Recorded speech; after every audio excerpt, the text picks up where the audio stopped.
सर्वांनी मिळून आम्ही त्यांचं काल सकाळी सकाळी पहाटे ऑपरेशन केलेलं होतं. त्यांना ऑपरेशन नंतर ICUमध्ये शिफ्ट केलेलं. आज सकाळी अपडेट देण्यासाठी आपण इथे जमलेलो आहोत. तर त्यांची तब्येत एकदम छान आहे. त्यांना आज मी चालवलं तर काही प्रॉब्लेम नाही चालण्यासाठी. फक्त पाठीमध्ये खोल जखम असल्यामुळे इन्फेक्शनचे चान्स असून पाणी तिथून पाठीतलं जे पाणी येत होतं ते रिपेअर केल्यामुळे त्यांना बेड रेस्ट सांगितलेली आहे. म्हणून आम्ही त्यांना ICUमधून आज स्पेशल रूममध्ये शिफ्ट करत आहोत. ते आउट ऑफ डेंजर आहेत पण आणि स्टेबल पण आहे.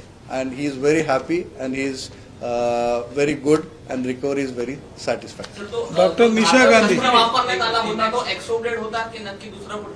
ते आम्ही तपासासाठी पाठवलेलं आहे पण शार्प नाईफ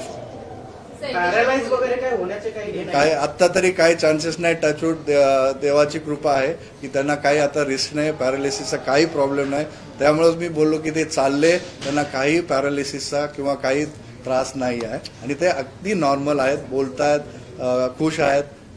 फक्त जसं मी बोललो पाठीच्या खोल जखमेमुळे आणि पाणी आल्यामुळे त्यांना बेड रेस्टची ॲडवाइस केली.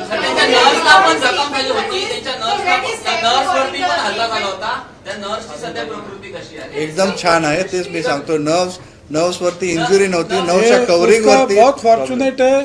2 मिलीमीटर से बच गया. जहां तक नाइफ पहुंचा है उससे 2 मिलीमीटर और जाने से स्पाइनल कॉर्ड में इंजुरी हो सकता था. Which is very very fortunate. It's a very deep wound but वो जस्ट स्पाइन कॉर्ड से थोड़ा बच गया. तो उनकी एक अच्छी वो है. और मैंने जैसा आपको बताया बहुत बोल्डली बिहेव किए हैं. वो खुद इतना इंजुरीज के साथ छोटे बच्चे के साथ अपना हॉस्पिटल में खुद वॉक इन आए हैं. वो ऑटो में आए थे क्या? मतलब हमने तो अंदर उनको वॉक इन आते देखा. He did not even take the stretcher.